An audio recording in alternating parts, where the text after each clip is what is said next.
दोस्तों साथियों अस्सलाम वालेकुम। सोशल डेमोक्रेटिक पार्टी जे डायलॉग जे प्रोग्राम जे नए एपिसोड सां गॾु आहियूं। अॼु बि असां तमामु घणो अहम मौज़ू खणी आया आहियूं। बेसिकली ही असांजो मौज़ू उहो आहे जेको असांजे हिन सियासी जदोजहद जो बुनियादी महरक आहे।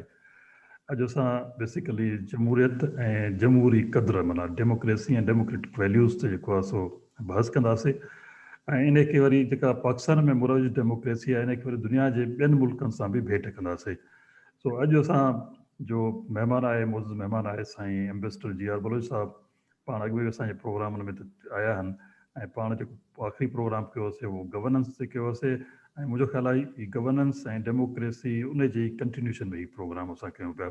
सो साईं बलोच साहब welcome to the dialogue. Thank you. Ali Mardan साहब, thank you very much. It's very nice. दोबारा वरी ख़ुशी पई थिए तव्हां सां गुफ्तगू जारी आहे इन डायलॉग में जे बिल्कुलु हवाले सां। सर, हाणे असांजी जे सियासी जदोजहद आहे, सियासी पार्टी जो असां बुनियादु रखियो आहे। इन सियासी जेकी जदोजहद हूंदी आहे अल्टीमेट इहो हूंदो आहे त मुल्क में सही माना जी जमहूरियत जेका असां अचे ऐं जॾहिं जमहूरियत ईंदी त माण्हुनि जा हक़ मिलंदा, हिकिड़ो जेको आहे सो बेसिक जेके राइट्स आहिनि, जेके फंडामेंटल राइट्स आहिनि उहे इंश्योर थींदा ऐं मुल्क जी हिकिड़ी कंडक्ट जेका हूंदी आहे गवर्नेंस उहा ठीकु थींदी। हाणे इहो असांजो मौज़ू आहे। हाणे इन मौज़ूअ खे तव्हां पहिरियों एक्सप्लेन कयो त तव्हांजे हिसाब सां डेमोक्रेसी गवर्नेंस कीअं आहे ऐं हिन जो पाण में केतिरो इंटरलिंक आहे। जी बलोच साहब। महिरबानी एम आर। पहिरियों त मां चवंदुसि त as A S T P जेकॾहिं असां चऊं त असांजी रूह जेकॾहिं एस टी पी जी आहे त उहा आहे जमहूरियत। जेकॾहिं जमहूरियत खे कढी छॾियो त बाक़ी पोइ असांजी न पार्टी रहे थी, न प्रोसेस रहे थो, न असांजा ख़्वाब रहनि था। त हिकु लिहाज़ सां जमहूरियत ई उहो उॾंदड़ कालीन आहे, उहा हिकिड़ो स्ट्रक्चर आहे जंहिंखे वठी असीं अॻिते हली सघूं था पंहिंजे ख़्वाबनि खे ऐं उन्हनि हज़ारनि मर्द ख़वातीन जेके पाकिस्तान जा आहिनि, जिन खे असां रिप्रेज़ेंट करणु चाहियूं था, उन्हनि जे ख़्वाबनि खे असां हक़ीक़त जो जामु ॾेई सघूं था पिया। ऐं जेकॾहिं असां ॾिसूं त डेमोक्रेसी खां अलावा पोइ जंगल रूल थी थो वञे पियो। ऐं असां ॾिठी हींअर मां जेके तव्हां टेलीविज़न ते ॾिठा हूंदा अनफॉर्चुनेट जेके हुआ वॉशिंगटन में कीअं जेकॾहिं जमहूरियत ख़राब थी वञे या जेकॾहिं जमहूरियत जे करे माण्हू सही फ़ैसिला न करे सघनि या पोइ जमहूरियत जो जेको असल बुनियादु आहे, असल असास आहे ऐं जेको तव्हां इक़्तिदार जी ॻाल्हि कई, उहे डेमोक्रेटिक वैल्यूज़ डिस्टॉर्ट थी था वञनि त पोइ तव्हांखे अहिड़ा सीन नज़र अचनि था। इवन अहिड़ी कंट्री में जेका बज़ात ख़ुदि ई हिकिड़ी तमामु आइडियल सम्झी वेंदी, ड्रीम सम्झी वेंदी, त पाकिस्तान त अञा जहिड़ो कर पंहिंजी जमहूरियत जे हवाले सां नओं मुल्क आहे, अहिड़ो मुल्क आहे जंहिंमें जमहूरियत मुंहिंजे ख़्याल में असांजी जमहूरियत सब कॉन्टिनेंट जी ओतिरी ई पुराणी आहे जेतिरी असांजी इंडिपेंडेंस। छाकाणि जो जेका 1000 साल रही आहे, जेको मुख़्तलिफ़ जेके एक्सपेरिमेंट रहिया, बादशाहत रही मुग़लनि जी, उन खां पहिरियां जेके बि अरगोन आया, जेके बि हुक्मरान आया, को बि उन में जमहूरी न हुयो।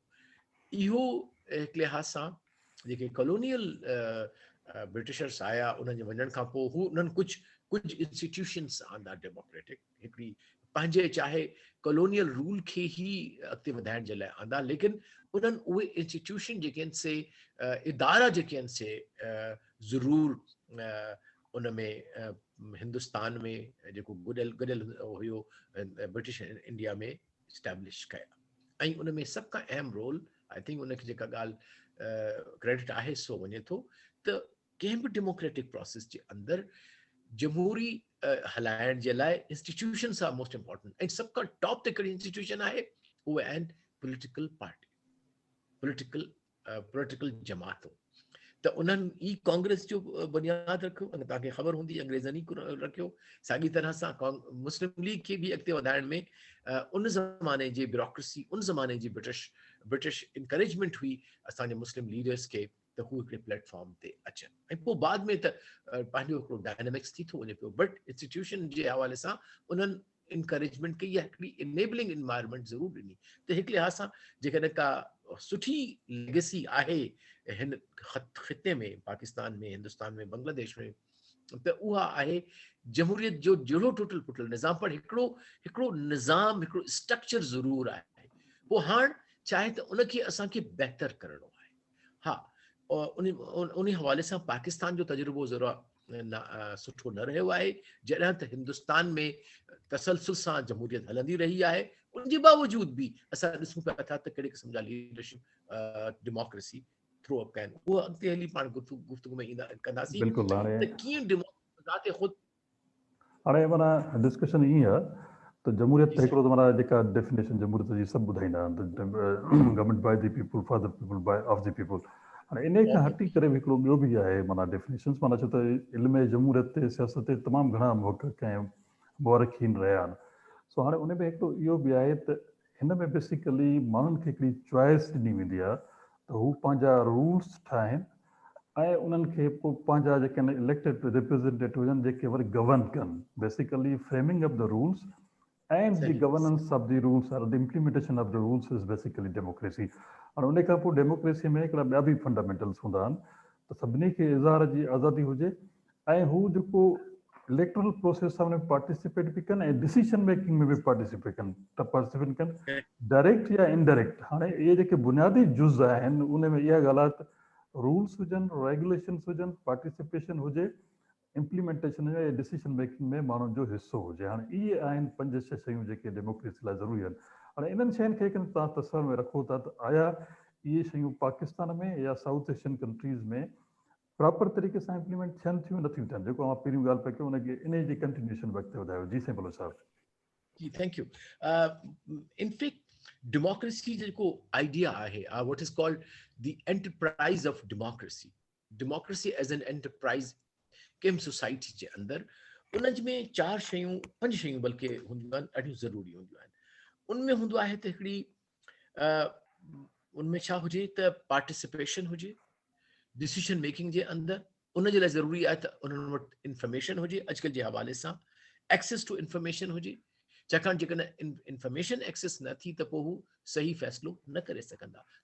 त हींअर मुल्क जी हालत छा आहे, उन हालत खे बहितर करण लाइ का पॉलिटिकल पार्टी छा करणु चाहे थी ऐं पोइ उहा कंहिं तरह सां कम्युनिकेट करे उन्हनि माण्हुनि सां, पंहिंजे वोटर्स सां जेके फ़ैसिलो कंदा त कहिड़ी पार्टी सां असां वञूं। ऐं ॿियो जेको आहे ॿियो जेको आहे इहो त उन में सलाहियत बि पैदा करणी पवंदी माण्हुनि में त हू पंहिंजो सही फ़ैसिलो करे सघनि। जेको वॾो हिकिड़ो असांजो हिन वक़्तु पाकिस्तान में असां ॾिसूं त वॾो जेकॾहिं चैलेंज आहे त मुंहिंजे ख़्याल में इहो आहे त असांजो वोटर अञा बि एतिरो वेल इंफॉर्म न आहे। सब नंबर 1 चाहे थियोरिटिकल सही त भई असल इन पॉलिटिकल पार्टी जो परसेप्शन छा आहे, इन जो प्रोग्राम छा आहे ऐं हू प्लान छा पिया कनि अॻिते हली। नारनि ते ज़रूर आहिनि, हिक ॿिए सां दुश्मनी, हिक ॿिए सां ज़िद, हिक ॿिए जा ख़ामियूं कढणु, हिक ॿिए जूं जा जुर्म ॿुधाइणु, हिक ॿिए जूं करप्शन जा इल्ज़ाम लॻाइणु, उहा हिकिड़ी तमामु नेगेटिव तरफ़ हिन वक़्तु असांजी पॉलिटी वञे पई। सियासत जो अनफॉर्चुनेटली असांजे अवाम खे पॉज़िटिव पार्टिसिपेशन जो फुक़तान आहे। जेकॾहिं मूंखां तव्हां पुछो त एक्ज़ैक्टली सभ खां साईं, वॾी मां ॻाल्हि इहा आहे। इन ॻाल्हि खे 100% सहमत आहियां त असां वटि जेको इलेक्टोरेट आहे, जेको माना बेसिकली वोट करे थो, उहो बि इंफॉर्म्ड कोन्हे। पर जेको असांजो माना तजियो आहे, माना सभिनी माण्हुनि ॻाल्हि कयो, इवन जेके इलेक्टेड रिप्रेज़ेंटेटिव आहिनि, जेके असांजा नुमाइंदा आहिनि, उहे बि इंफॉर्म्ड न आहिनि। उन्हनि खे बि ख़बर न आहे त अॻिते हली डिसीजन मेकिंग में छा रोल अदा कनि। नतीजे में असां वटि सियासत जेको तसवुर आहे, आम तसवुर, उहो इहो ई आहे जेको तव्हां रोज़ टेलीविज़न ते ॾिसो था। हिकु ॿिए जो जेको आहे सो दस्ते गिरेबान आहिनि, गाली गलोच कनि था, हिकिड़ियूं बिलो द बेल्ट जेको आहे सो कमेंट्स कनि था। सॼो ॾींहुं जेको आहे सो समय चैनल सिर्फ़ु इहे ॻाल्हियूं था कनि जेके तमामु सतही आहिनि, सरसरी आहिनि। उहो जमहूरत जो को हिसो ई कोन्हे को। पर असां इन खे जमहूरत कयो अथव, फलाणे मिनिस्टर हीअ ॻाल्हि कई, उनखे क्रिटिसाइज़ करिणो आहे, फलाणे सियासतदान हीअ ॻाल्हि कई। असांजी सॼी जेको आहे सो क़ौम हिते ई फाथी पई आहे। हाणे उन्हनि खे इहो इंफॉर्म करिणो आहे त बाबा जमहूरियत इहा न आहे, जमहूरियत जो मक़सदु ॿियो कुझु आहे ऐं उन जमहूरियत सां बेसिकली मुल्कनि जी तक़दीर बदिलबी आहे, फ़ैसिला साज़ी थींदी आहे, पॉलिसीज़ ठहंदियूं आहिनि, माण्हुनि खे रिलीफ मिलंदो आहे। असुल त उहा ई जमहूरियत आहे। जी कीअं साईं भलो साहब, तव्हां कीअं था सम्झो? जी बिल्कुलु, आई थिंक तव्हां तमामु हिकिड़े अहम नुक़्ते खे उथारियो आहे त हिन वक़्तु असांजो मसइलो इहो आहे त इशू बेस्ड पॉलिटिक्स कंहिं लेवल ते कोन पई थिए। गवर्नमेंट आहे त हू अपेरेंटली हिकिड़े इशू खे वठी हले पई थी।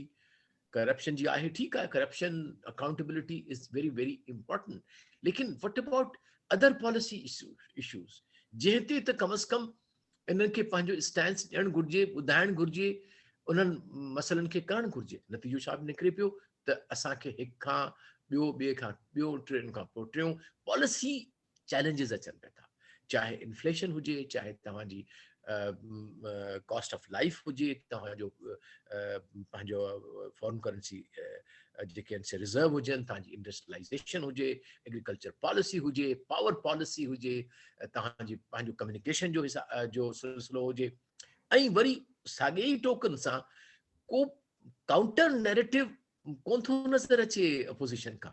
हू हाणे हिकिड़े प्लेटफॉर्म ते आहिनि, बल्कि कंहिं हिकिड़े ऑब्ज़र्वर सां मुंहिंजी ॻाल्हि पई थी, ॾाढो हिकिड़ी डायलैक्टिकल आहे हिक लिहाज़ सां, त ठीकु आहे त अपोज़िशन में पाण में ॿई मिलनि पिया था, पीपल्स पार्टी ऐं नवाज़ शरीफ वारा, पर it is not good for democracy.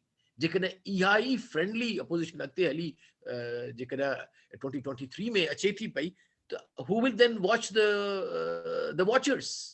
त ॻाल्हि इहा आहे त इन में ज़रूरी आहे त पॉलिसी इख़्तिलाफ़ हुअणु घुरिजनि, इहो असांखे ॿुधाइणु घुरिजे अपोज़िशन खे त भई असांजी पॉलिसी इहा हूंदी, असां इहो कंदासीं। ठीकु आहे, सतही तरह सां ॻाल्हि ॿोल थी कि हमारे ज़माने में पावर की डिस्ट्रप्शन नहीं थी, जॉब्स था, असांजी ग्रोथ इहा हुई, पर एॾो को वॾो फ़र्क़ु नथा ॿुधाइनि। So I think there is this lack of expertise, information and policy deficit in the political parties जेका रिफ्लेक्ट थिए थी उन्हनि जी पॉलिसी इनिशिएटिव्स जे अंदरि। त ज़रूरी आहे, जीअं असां तव्हांखे पहिरीं ॻाल्हि अर्ज़ु कई, ॿियो पॉलिटिकल डायमेंशन बि, पार्टीज़ और जी साईं, हिकिड़ो ॿियो डायमेंशन बि आहे डेमोक्रेसी में, त हीअ जेका वेस्टर्न डेमोक्रेसी आहे उहा मज़बूत थी थिए after industrial revolution. Industrial revolution थियण खां पोइ प्रॉपर मिडिल क्लास मथे थो अचे, एजुकेटेड मिडिल क्लास जी तालीम आहे, उहो मैनेजर रोल्स अदा करे। पोइ जॾहिं मिडिल क्लास उभरे थो त हुननि खे पंहिंजे हक़नि जी ऐं पंहिंजे जेको आहे सो राइट्स जी ख़बर पई पए। पोइ हू इलेक्ट्रल प्रोसेस जो हिसो थी करे प्रेशर विझनि था, माना हुकूमत खे मजबूर बि कनि था, पोइ पॉलिसी ठहियूं, कॉन्स्टिट्यूशन डेवलपमेंट थी। इहा हिकिड़ी हक़ीक़त आहे त जिते तालीम हुजे उते ॿ शयूं लाज़िमत, सॉरी जॾहिं डेमोक्रेसी ॻाल्हि था कयूं, उते ॿिनि शयुनि जो तमामु घणो प्रीडोमिनेंट रोल आहे। हिकिड़ो आहे तालीम जो, ॿियो आहे इंडस्ट्रियलाइज़ेशन जो। हाणे जेकॾहिं उन तनाज़र में ॾिसजे त असां वटि जेका तालीम आहे, जेका बि तालीम आहे, हिन वक़्तु जेका लिटरेसी रेट आहे असां वटि उहो 47% बि कोन्हे को। उन खां पोइ जेके असांजा लिटरेट पर्सन्स आहिनि उहे बि सिर्फ़ु ख़ाली नालो लिखी सघनि था, उनखे घणी डेप्थ बि कोन्हे का। ऐं जेकॾहिं इकनॉमिक इशूज़ ते ॾिसो त असां वटि अञा ताईं एग्रियन सोसाइटी आहे, जेको इंडस्ट्रियलाइज़ेशन वारे फेज़ में आई ई कान्हे। त हाणे ॿियनि लफ़्ज़नि में इहा बि हिकिड़ी डेमोक्रेसी जो हिकिड़ो वॾो सेट बैक आहे हिते, त उहे ॿई शयूं डेवलप्ड कोन थी सघियूं आहिनि, तंहिं करे असां वटि हक़ीक़ी मानू में जमूरत पैदा अची बि कोन सघी आहे। अवां छा ॻाल्हि आहे, प्योरली एकेडमिक डिस्कशन था कयूं, इन जो ज़रूरी न आहे त पाकिस्तान जी सियासत सां को वास्तो हुजे, पर एकेडमिकली इहा ॻाल्हि ईअं आहे। जी, एकेडमिक खां अलावा असां ग्राउंड रियलिटी ते वेंदासीं। ॾिसो, जमहूरियत का पिल कान्हे का दवा कान्हे का जेका तव्हां माण्हुनि खे खारायो त हू जमहूरी बणिजी वेंदा, उहा मुल्क या उहा सोसाइटी जमहूरी बणिजी वेंदी। जमहूरियत इंडीड जेका आहे सा हिकिड़ी सोशो इकोनॉमिक सिस्टम जी पैदावार हूंदी आहे। उहो उन मां ई निकिरंदी ऐं उभरंदी आहे त सोसाइटी या हिकिड़ो समाज जेको आहे कीअं हू पंहिंजो पाण खे वर्ताए पियो, कीअं हिकिड़ी फैमिली पंहिंजो पाण में कीअं पई थी करे। There is a talk now of democracy in the schools. त छा असां वटि डेमोक्रेसी स्कूल्स में आहे, कॉलेजिस में आहे, यूनिवर्सिटीज़ में आहे? छाकाणि जो लिटमस टेस्ट जेको डेमोक्रेसी जो आहे उहो आहे dissent and alternate opinion and alternate narrative. त असांजी सोसाइटी में unfortunately from the family to the all hierarchy of the society जेका असांजी आहे उन में डिसेंट जो या अल्टरनेट ओपिनियन जो काफ़ी सारो फुक़दान आहे। ऐं स्पेस हिकिड़े इंडिविजुअल खे, हिकिड़े शख़्स खे, मां उहा शख़्सियत या इंडिविजुअलिज़म नथो पियो एडवोकेट कयां जेका वेस्टर्न माहौल में आहे। असांखे पंहिंजे मुआशरनि सां, पंहिंजे फैमिली सां, पंहिंजी सोसाइटी सां जुड़ियल रहणो आहे, लेकिन वैल्यू जे हवाले सां। लेकिन असांखे हिकिड़ी इंडिपेंडेंट ओपिनियन जो हिकिड़ो माहौल पैदा करणो पवंदो। ऐं असांखे उहा जेका बर्दाश्त जी कुवत उहा तक़रीबन ख़तम थी चुकी आहे असांजे मुआशरे में। ऐं अनफॉर्चुनेटली गुज़िश्ता 2 सालनि में त असां हिकिड़ो तमामु अजीब माहौल ॾिठो आहे टेलीविज़न डिबेट्स में, राइटिंग्स में, त अल्टरनेट ओपिनियन त ॿुधण जे केरु बर्दाश्त करण ई कोन थो चाहे पियो, बल्कि इनफैक्ट डिसेंट खे हिकिड़ो ख़तरो सम्झो पियो वञे। इहा हिकिड़ी ख़तरनाक ॻाल्हि आहे मुंहिंजे ख़्याल में। असांजे अॼु जे जेकॾहिं तव्हां स्टेटस खे ॾिसो पाकिस्तान जे हवाले सां, त मुंहिंजे ख़्याल में हींअर सभ खां वॾो इहो ऐं हिकिड़ो मूंखे हिकिड़ो इनफैक्ट आर्टिकल पढ़ियो पियो इन हवाले सां, रिसर्च पे कयमि, त सभ खां वॾो मसइलो इहो आहे, डेमोक्रेसी अहिड़े माहौल में नथी जुड़ी सघे, नथी ठही सघे, नथी तरक़ी करे सघे जंहिंमें कंहिं इंडिविजुअल खे, कंहिं शख़्स खे इहो ख़तरो हुजे त मुंहिंजे इन राय खे चवण सां हुनखे पाण खे या हुनजी फैमिली खे को नुक़सान पहुचंदो, पोइ हू ओपिनियन न ॾींदो, छाकाणि जो बेसिकली सेफ्टी आहे। त हाणे मसइलो इहो थियो आहे त अदम बर्दाश्त पोइ कहिड़े बि नाले सां हुजे, उन में सियासी तरह सां हुजे, नज़रियाती जे करे हुजे, रिलीजन जे करे हुजे, लेकिन इहो असांखे मञिणो पवंदो त अनफॉर्चुनेटली असां हिन वक़्तु अहिड़े दौराए ते बीठा आहियूं as a country, as a democracy, जंहिंमें इख़्तिलाफ़ राय खे गुनाह जी हद ताईं बि माण्हू वठी पिया वञण जी कोशिश कान। बिल्कुलु सर, उहो मसइलो आहे, वॾो मसइलो इहो आहे मुंहिंजे ख़्याल में। इहो जेको अवां चओ था इहो बिल्कुलु दुरुस्त आहे, इहो एकेडमिकली बिल्कुलु हिकिड़ो करेक्ट बयान इहो आहे त जेका टॉलरेंस आहे उहो जमहूरियत जो हिकिड़ो बुनियादी जुज़ आहे, उहो उन बुनियादी हुस्न आहे। त जेका डेमोक्रेसी आहे उन लाइ जेके 5 जेके फंडामेंटल्स आहिनि उन में टॉलरेंस आहे, माना जेका हिक ॿिए जे जेको आहे सो इज़हार आज़ादी खे जेको आहे सो माण्हू ॿुधे सहमत करे। इन खां अलावा उन में इंडिविजुअल फ्रीडम आहे, माना हर को माण्हू पंहिंजे पंहिंजे ज़ाती हैसियत में उहो आज़ादु आहे। ॿियो ह्यूमन राइट्स प्रॉपर इंश्योर थियल हुजनि ऐं कंहिंजी का डिस्क्रिमिनेशन थिए न थिए on the basis of religion, caste, creed, इहे फंडामेंटल्स आहिनि। ऐं सभिनी खे मौक़ो मिले त हू हिन सिस्टम जो हिसो थियनि ऐं डिसीजन मेकिंग जो हिसो थियनि। ऐं गॾोगॾु इलेक्टोरल कॉम्पिटिशन बि हुजे, माना हिकिड़ी पार्टी न पर मल्टी पार्टी सिस्टम हुजे, तॾहिं जमहूरियत प्रॉपर एस्टेब्लिश थी सघे थी। ऐं इन खां अलावा 2 शयूं ॿियूं बि आहिनि बरो साहब जेको किताब लिखनि था, उन में इहो बि लिखनि था त डेमोक्रेसी उते वधीक सुठे नमूने सां पंहिंजा फल ॾेई सघे थी जिथे जेको आहे सो लिबरलिज़म हुजे, माना हरभरू हिकिड़े कंहिं कल्ट जी, हिकिड़े कंहिं जेको आहे सो इवन फिलोसफी जी, थ्योरी जी, कंहिं ॿिए मथां सबक़त न हुजे, ऐं गॾोगॾु उते माहौल सेक्युलर हुजे। त इहे 7-8 शयूं जॾहिं गॾु थींदियूं आहिनि त पोइ डेमोक्रेसी पंहिंजा सही डिविडेंड्स या सही फ़ाइदा ॾियणु शुरू कंदी आहे। बदकिस्मती सां असां वटि हिते ईअं न आहे, असां वटि इंटॉलरेंस बि आहे, असां वटि हाणे रिलीजियस फंडामेंटलिज़म अची वियो आहे, एक्सट्रीमिज़म अची वियो आहे, ऐं असां वटि कंहिं बि हिसाब सां को माण्हू कंहिंजी क्रिटिसिज़म बर्दाश्त कोन थो करे। नतीजे में असां वटि जेको हक़ीक़ी रूह आहे डेमोक्रेसी जो उहो अची कोन थो सघे। साईं हिकिड़ो ॿियो अॻिते हाणे बहस खे वधायूं था त हमेशह जेको आहे सो डेमोक्रेसी में चेक्स एंड बैलेंसिस हूंदा आहिनि। जेकॾहिं इलेक्टेड गवर्नमेंट खे जेकॾहिं फुली इजाज़त हुजे त उहो कानून जूं सभु हदूं लताड़े वञे त उहा जेका असां डिक्टेटरशिप में तब्दील थी वेंदी। उनजो मिसाल हिकिड़ो हिटलर जो बि आहे। हिटलर जेको आहे सो इलेक्शन खटी आयो, पर उहो इलेक्शन खटण खां पोइ डिक्टेटर साबित थियो। त उन ते हिकिड़ियूं पाबंदियूं हूंदियूं आहिनि जंहिंजे करे चवंदा आहिनि जेके इलेक्टेड हुकूमत हुजे उनखे नॉन इलेक्टेड एक्टर्स जंहिंमें जुडिशरी आहे, ॿियूं पावर फोर्सिस आहिनि या एस्टेब्लिशमेंट आहे, उन जा चेक एंड बैलेंस हुजनि। तव्हां इन ॻाल्हि खे, इन ट्रिकी क्वेश्चन खे कीअं था हैंडल करणु चाहियो? तव्हां कीअं था ॾिसणु कोन थियो त डेमोक्रेसी में इलेक्टेड गवर्नमेंट खे फुली इजाज़त हुजे या उन ते चेक एंड बैलेंस हुजनि? जी साईं। ॾिसो, चेक्स बैलेंसिस जी तव्हां पाण चयो त हिकिड़ो फंडामेंटल आहे इख़्तिलाफ़ राय, जेको जमहूरियत जो मतिलबु हिकिड़ो इम्पॉर्टेंट हिसो आहे। ॿियो आहे checks and balances. Without checks and balances democracy पोइ हिकिड़ी एनर्की जी तरफ़ हली थी वञे। एनर्की कीअं थींदी आहे? ईअं ई थींदी आहे जेको असां कुझु मुल्कनि में ॾिसूं पिया था। उन में इम्पॉर्टेंट जेके ॻाल्हियूं आहिनि त डेमोक्रेसी कीअं वधे थी, उन में 2 शयूं आहिनि। हिकु त छा आहे त डेमोक्रेसी खे तव्हांखे सोचणु घुरिजे एज़ अ माइंड सेट। त जेसि ताईं कि हिकिड़ो इंटेलेक्चुअल, हिकिड़ो उस्ताद, हिकिड़ो डॉक्टर, हिकिड़ो आम माण्हू, हिकिड़ो आम शहरी, उहो पाण इन सां डेमोक्रेसी जे, ऐं इहा बि हिकिड़ी डेमोक्रेसी थो रखणु। मां मसलन मां बैंक में वञा थो पियो, मूंखे सूट पातल आहे, मां सुञाणे बि थो मूंखे मैनेजर, हिकिड़ी मिसाल, फर्ज़ मिसाल। लेकिन जेकॾहिं मां वञी लाइन में बीहां थो त भई मूंखे चेक मुंहिंजो या पैसा जमा कराइणा आहिनि या चेक वठिणा आहिनि, त I should exercise that democratic demonstration मुंहिंजे हुअणु घुरिजे। उहा कान्हे का। असां तव्हां सभु डायरेक्टली हलिया वेंदासीं मैनेजर जे, हुन में वीचारो ग़रीब जेको माण्हू ईंदो सो वञी लाइन ते बीहंदो बिल ॾियण जे लाइ, पैसा ॾियण जे लाइ, जमा कराइण जे लाइ। there is this violation of his democratic right to be treated equally as a citizen.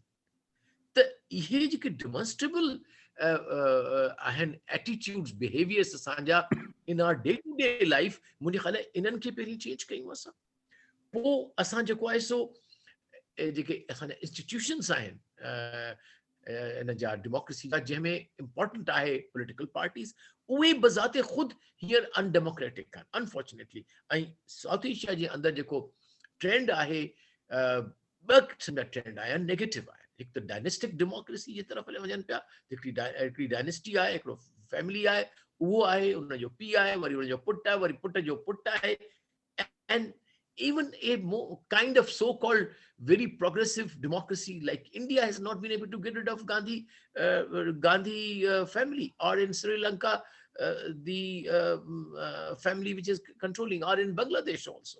The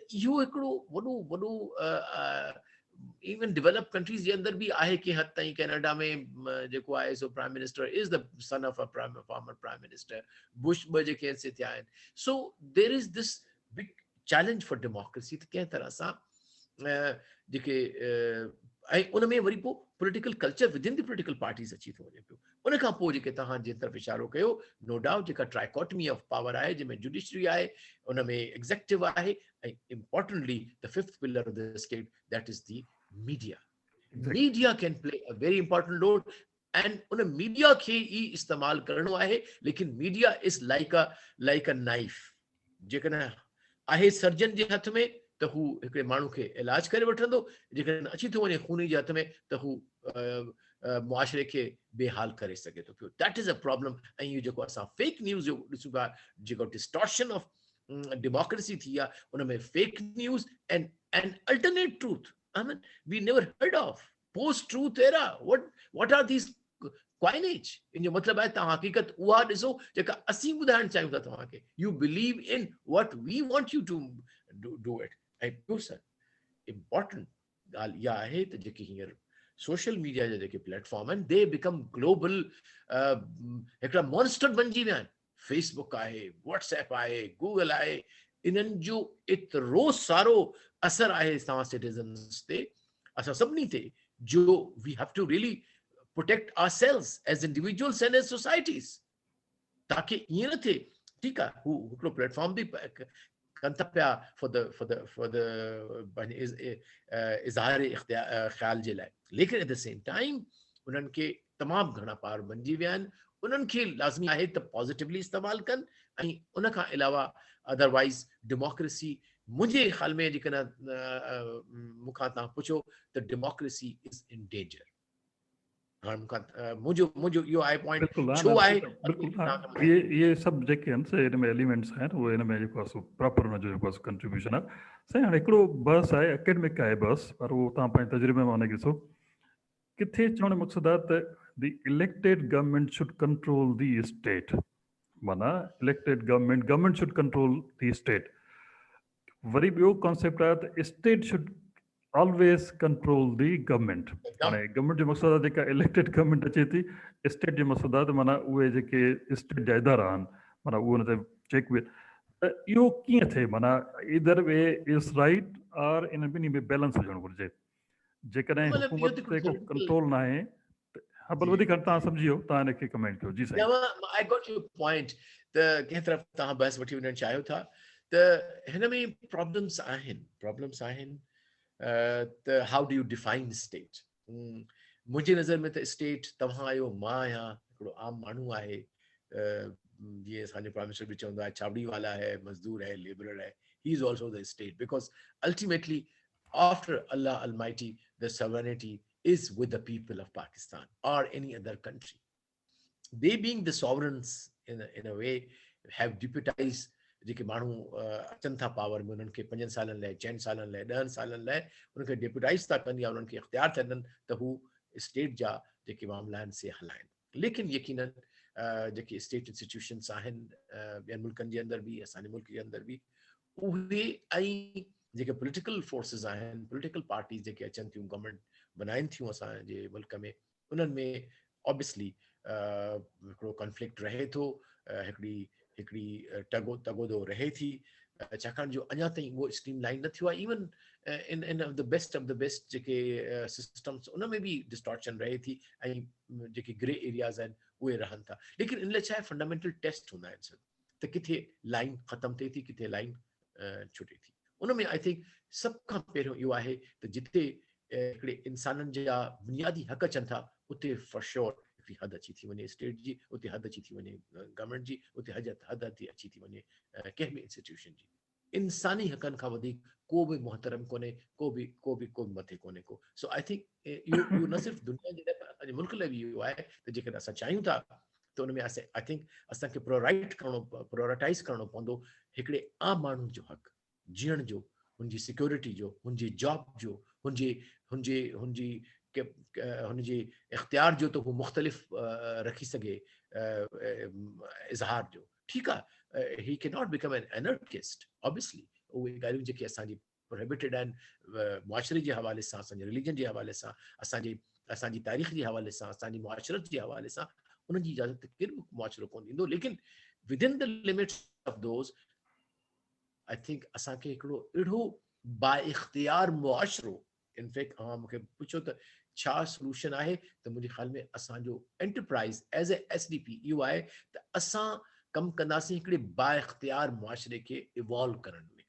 पोइ इन बाइख्तियार मुआशरे जा एलिमेंट छा हूंदा, उन में हिकिड़ो एंकर बि हूंदो, हुन में हिकिड़ो सुठो मज़दूर बि हूंदो, हिकिड़ो टेक्नोक्रेट बि हूंदो, डॉक्टर बि हूंदो, सुठो वकील बि हूंदो, जज बि हूंदो, लेजिस्लेटर बि हूंदो, उन में मिलिट्री ऑफिसर बि हूंदो, इंटेलिजेंस ऑफिसर बि हूंदो। बिकॉज़ उन्हनि सभिनी जो हिकिड़ो एंटरप्राइज़ इहो आहे त असां हिकिड़ो साफ़ सुथरो अकाउंटेबल ऐं एम्पावर्ड मुआशरो डेवलप कयूं पाकिस्तान में। ऐं जॾहिं तव्हां इहो मुआशरो डेवलप कयो त तव्हां यकीन ॼाणो त उन ॾींहुं तव्हांजी डेमोक्रेसी बि हलंदी, तव्हांजो मुल्क बि हलंदो, कॉन्फ्लिक्ट बि ख़तमु थी वेंदा, असां हिकिड़ो बहितरीन मुस्तक़बिल पंहिंजे ॿारनि खे बहितरीन मुआशरो सभिनी जो ड्रीम आहे ऐं असांजो बि ड्रीम आहे, उन करे असां सभु गॾु थियूं। साईं हिकिड़ो ॿियो बहस आहे जेको हिन वक़्तु ॾाढो मुरविज बहस आहे, त हीअ जेको कोविड जी सिचुएशन थी, दुनिया में हिकिड़ी पेंडेमिक आई, उन में उहे हुकूमतूं वधीक कामयाबु थियूं जिते जमहूरियत न हुई। माना जेकॾहिं मां सिधी ॻाल्हि कयां त उते जीअं चाइना जो एग्ज़ाम्पल वठो, वियतनाम जो एग्ज़ाम्पल वठो, ॿियनि मुल्कनि जो, इवन रशिया में हिन वक़्तु डेमोक्रेसी आहे पर अञा ताईं वन मैन शो थो हले। उन्हनि क्विक फास्ट ऐं स्ट्रांग एक्शन्स वरिता, नतीजे में इन पेंडेमिक ते हू कंट्रोल करे आहे। जिते जेको आहे so too much checks and balance हुया, ओतिरो उन्हनि जो एक्शन सही कोन रखियो। त हाणे इहो चयो थो वञे त हिन वक़्तु जेका मौजूदु जेका चेंज अचे पई, उते पॉपुलिस्ट लीडर्स, हिकिड़ा ॿिया वरी स्ट्रांग हेडेड लीडर्स, उन्हनि खे माण्हू मोटींदा। हाणे उन्हनि जो रूल अचण वारो आहे, जेका हिकिड़ी चवंदा उहो प्री कर्सर आहे जेको पहिरियों बिल्डअप थियो जॾहिं 40s में जेके आहिनि से इहे पूरी दुनिया में जेको आहे सो डिक्टेटर शुरू थिया आहिनि, ते इवेंचुअली सभिनी जेको आहे सो वर्ल्ड वार लॻी पाता। त हाणे अहिड़े क़िस्म जी फिनामिना क्रिएट थी आहे हिन कोविड वारी सिचुएशन खां पोइ। तव्हांजो हिन बारे में छा कमेंट आहे? न, मुंहिंजे ख़्याल इहो हिकिड़ो इंटेलेक्चुअल बहस हलियो हुयो त छा जेका यूरोप में अल्ट्रा नेशनलिस्ट वेव हली आहे, जेको स्लोवाकिया खां वठी, पोलैंड खां वठी, USA में ऐं रशिया में त ऑलरेडी अथॉरिटेरियन या हिकिड़ो वन पार्टी रूल आहे, चाइना में त पुराणो हिकिड़ो रूल आहे। लेकिन मुंहिंजे ख़्याल आहे चाइना रशिया खे असां इन करे कोन था कंपेयर करे सघूं ॿियनि मुल्कनि सां, या असांजे पाड़े में मोदी आहे। यस, हिकिड़ी वेव आई हुई जंहिंमें अहिड़ा अथॉरिटेरियन हार्ड हेडेड लीडर्स जेके से पॉपुलर हुआ। लेकिन मुंहिंजे ख़्याल what we have seen in Washington ऐं जेको जो बाइडन जो अचणु या ट्रंप जो न कामयाबु थियणु दोबारा, होपफुली उहा जेका वेव आई हुई, probably hopefully it will reverse छाकाणि जो दुनिया ॾिठो त बि अहिड़े क़िस्म जे हार्ड हेडेड सां छा थो थिए, त दुनिया टुकड़ा टुकड़ा थी वञे, दुनिया इख़्तिलाफ़ जो शिकार बणिजी थी वञे पई, कॉन्फ्लिक्ट जो शिकार थी वञे। चाहे असां चाहियूं न या चाहियूं, असां हाणे इंटरडिपेंडेंट आहियूं within the countries. For example Pakistan आहे, तमामु जेके 4-5 सूबा असां आहिनि, वी आर इंटरडिपेंडेंट। जेकॾहिं को बि चाहे बि त असां मुख़्तलिफ़ इख़्तिलाफ़ रखी सघे थो, लेकिन एज़ ए एंटिटी कोन थो सोचे सघे थियणु जुदा। साॻी तरह इंडिया आहे, चाहे केतिरो माण्हू चवनि त भई टुटी वेंदी या जो कुझु थींदो, but there is this kind of हिकिड़ो इंटरडिपेंडेंस इन्हनि पंहिंजो पाण में डेवलप कई आहे। या आई मीन US आहे फॉर एग्ज़ाम्पल, ऐं उही तरह सां तव्हां इन तरीक़े सां तव्हां अॻिते हलिया वञो त जेके मुल्क आहिनि, we live in an interdependent world, त उनमें ॾाढो मुश्किल आहे त इहे जेके अल्ट्रा नेशनलिस्ट आहिनि, जेको हिकिड़ो पंहिंजो island of authority, island of power ठाहिण पे चाहिनि था पिया, उहो मुंहिंजे ख़्याल में उन्हनि जो कंहिं वक़्तु शायदि अञा 5-10 साल हले मिक्स एंड मैच, लेकिन उहा जेका वेव आई हुई, मां ऑप्टिमिस्टिक आहियां त उहा चेक थी वई आहे, बिकॉज़ ऑफ जेका अमेरिका में असां ॾिठो आहे, उन्हनि पंहिंजे नज़रनि सां ॾिठो त अहिड़ी क़िस्म जी लीडरशिप जे करे मुल्कनि जो कहिड़ो हाल थिए थो, ऐं अहिड़ी कंट्री जेका पाण हिकिड़ी आइडियल हुई, अहिड़ी कंट्री जेका पाण हिकिड़ी सेटेडल हुई, डेमोक्रेसी जो हिकिड़ो वॾो वॾो इमारत हुई, उन सां इहा ॻाल्हि थी वई आहे। त मुंहिंजे ख़्याल आहे it's a wake up call for other जेके यूरोपियन कंट्रीज़ आहिनि, उन्हनि ते बि वेकअप कॉल आई आहे त न, this will not work. Democracy in its settle form, democracy in its nice and human form, ऐं उन सां गॾु जुड़ियल ॿियो बि अथव त छा आहे त इन जे पोयां कॉर्पोरेट पावर्स बि अथव, इहो जेको अल्ट्रा नेशनलिस्ट हुयो, छाकाणि त जेको कॉर्पोरेट सेक्टर हूंदो आहे, दे नेवर वांट कॉम्पिटिशन। जेको ग्लोबलाइजेशन में छा थियो हो त जॾहिं दुनिया हिकिड़ी थी वई, बैरियर्स न हुआ, उन्हनि जो प्रोटेक्शन ख़तम थी वियो, they had to compete for efficiency, for wages, for productivity, for हिकिड़ो पॉजिटिव कॉम्पिटिशन शुरू थियो हो। त मुंहिंजे पंहिंजे एनालिसिस इहो आहे त परहैप्स जेको मूंखे अञा ताईं रिसर्च करणी पवंदी, ऐं शायदि रिसर्चर कंदा बि हुजनि, त इहा जेका राइज़ आई हुई ultra nationalist hard headed leaders जी, उनजे पोयां हिकिड़ो कॉर्पोरेट सेक्टर हो जेको न पिए चाहे त कॉम्पिटिशन थियनि।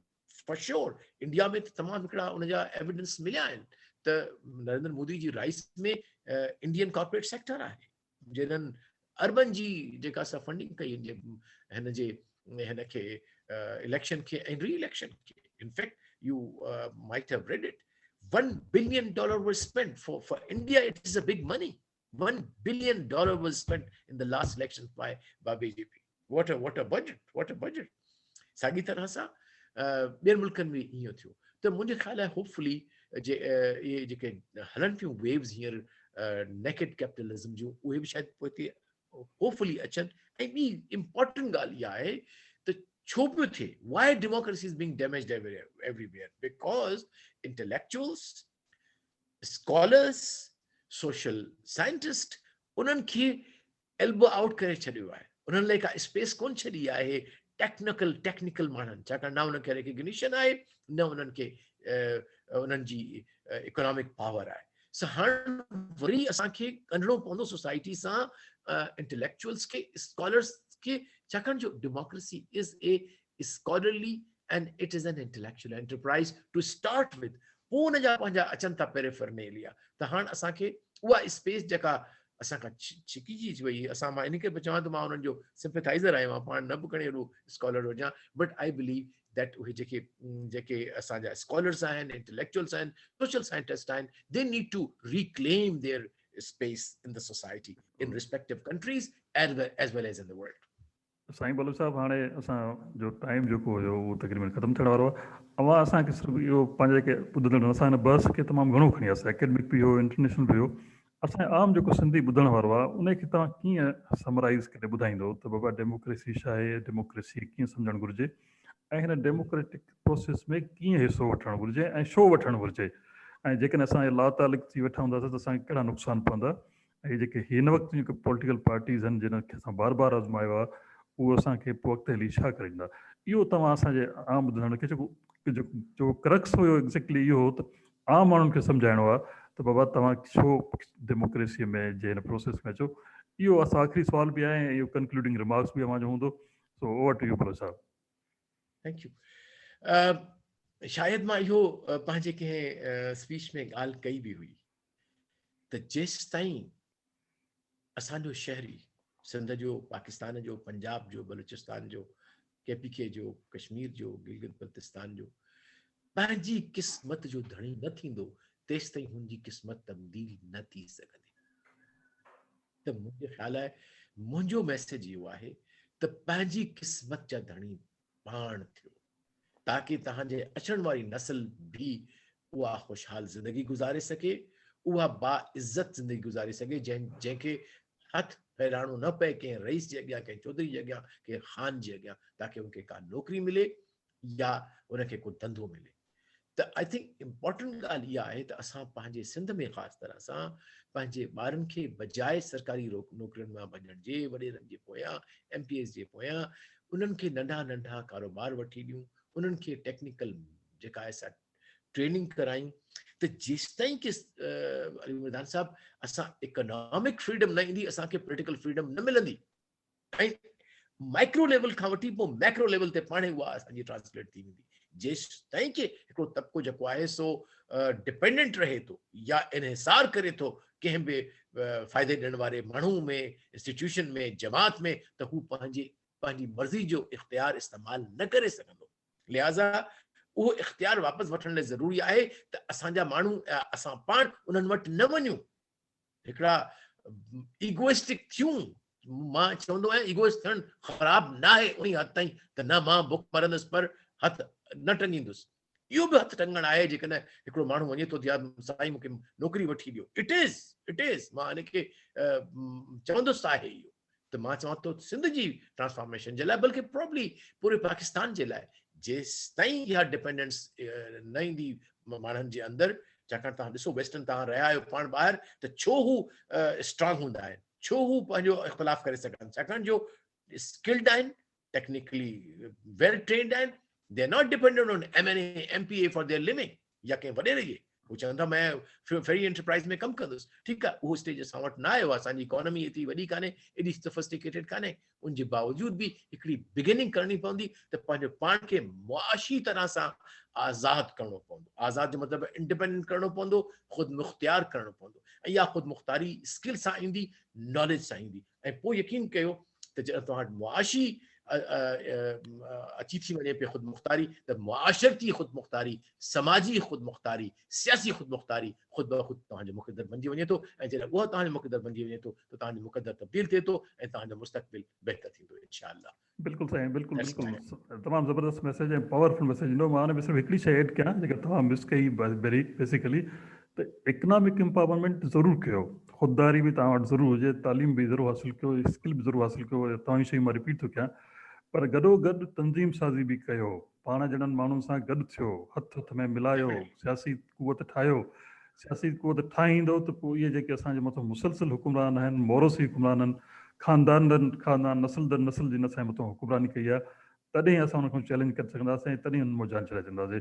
साईं बलोच साहिब जी ॻाल्हि खां मां इहा ॻाल्हि एड कंदुमि त बाबा वक़्तु अची वियो आहे असांजे माण्हू गॾु थियनि ऐं इन फरसूदा सिस्टम खे चैलेंज कनि। जेकर असां चैलेंज न कंदासीं त असां पाण बि हिन ग़ुलामी वारे माहौल में चूड़ी ख़तमु थी वेंदासीं, असांजो ईंदड़ नस्ल बि इन में चुड़ंदो रहंदो। सो असांजो अॼु जो मौज़ू बि इहो हुयो, मैसेज बि असांजो क्लियर आहे। बलोच साहिबु तव्हांजी वॾी महिरबानी, तव्हां असांखे टाइम ॾिनो ऐं असां मुसलसिल गॾु हूंदासीं, ॿुधण खे हमेशह एम्पावर कंदासीं। तव्हांजी वॾी महिरबानी दोस्तो, इहो प्रोग्राम ज़रूरु ॿुधिजो ऐं असांखे पंहिंजो फीडबैक ॾींदा। महिरबानी, ख़ुदा हाफ़िज़।